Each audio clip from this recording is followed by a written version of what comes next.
Hey, before we start, I've made other manhwa and anime videos like this before, so I'll leave the link of those in the description, so you should check those out. Also, hit that like button and subscribe, and let's get into it.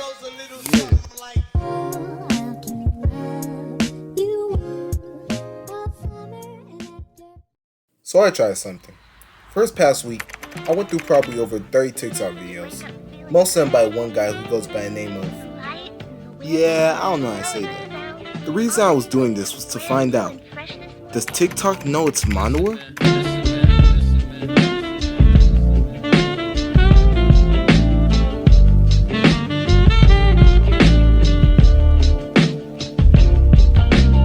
When I went through TikTok, I found 18 different action/adventure manhwa. Each of these manhwa had their own interesting stories and badass characters, and I didn't want to just do one video on all of them, so I split it into 6 parts.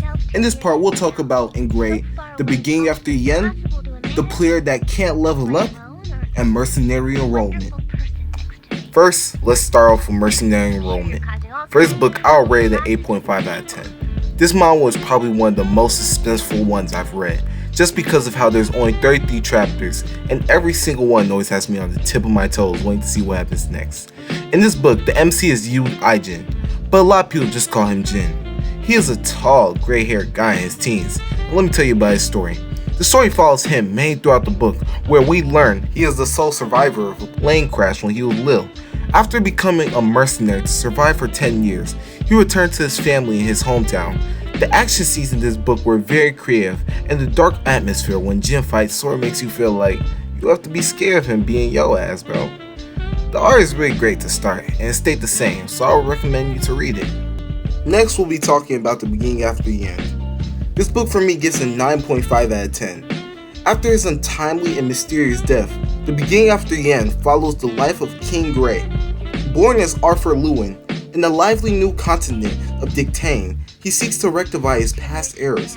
In spite of his fear to become the war-hardened monster he once was, Arthur must rise as a leader. Arthur discovers as the war goes on that he wasn't reborn by chance in this world, and that he might not be the only one.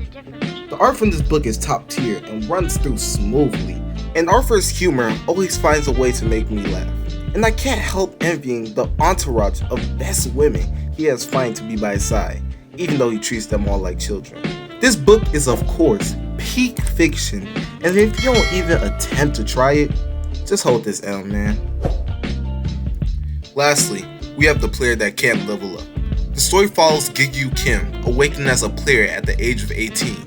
He thought his life was on the track to success, climbing the tower and closing the gates. But even after clearing the tower, he was level 1. He killed a goblin a day, and he was still level 1. Even after 5 years, my man was still level 1. Until one day, he finally awakened his ego.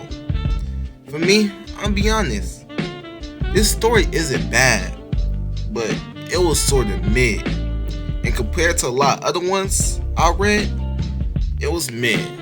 So I gave it a 7. However, it still only has 31 chapters, and it's fairly new, so it has room to improve. So for part 1, we had some good manhwa that I'll leave the link to in the description. And if you want to see more, hit that like button and subscribe, and I'll be sure to release it. Have a good day, and see y'all later.